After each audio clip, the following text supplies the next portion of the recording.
The air was crisp as we arrived at the secluded campsite nestled deep in the woods. My friends and I had been planning this trip for months, eager to escape the noise of the city and immerse ourselves in nature. As dusk settled, we gathered around the crackling fire, sharing stories and laughter under the blanket of stars.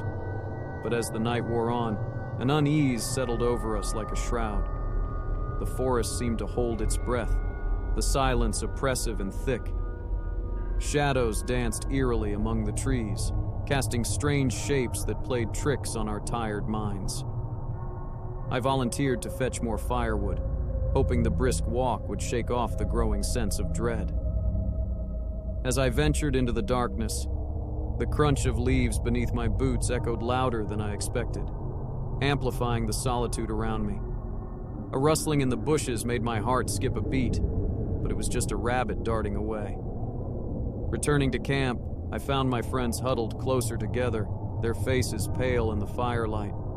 They whispered of hearing strange noises, footsteps that didn't match our own, whispers carried on the wind that spoke of things unnatural. Dismissively, I assured them it was just the wind playing tricks, but deep down I felt it too. The unsettling feeling of being watched, of something ancient and unseen observing our every move. As the fire dwindled, we retreated into our tents, seeking refuge from the chill of the night.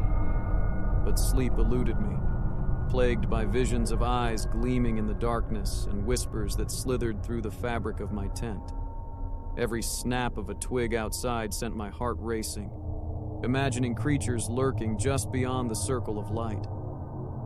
Hours passed, and exhaustion finally overcame fear. But as the first light of dawn filtered through the trees, I awoke to a chilling discovery. Footprints in the damp earth, too large and too deep to belong to any animal I knew. Panic seized me as I realized they led directly to the edge of our campsite, disappearing into the dense undergrowth. Frantically, I woke my friends, showing them the tracks. Fear etched lines of worry on their faces as we packed up in haste, our laughter from the previous day replaced by tense silence. The forest seemed to hold its breath once more, the morning sun offering little comfort against the lingering dread that clung to us like a second skin. As we hurried back along the trail, branches seemed to claw at us, unseen eyes burning into our backs. Every snap of a twig, every whisper of the wind, became a portent of impending doom. We dared not speak of what we all felt, a presence that lingered just beyond our sight, haunting our steps with each passing mile. Finally reaching the safety of our cars, we glanced back at the forest one last time. Shadows stirred among the trees, as if bidding us a silent farewell.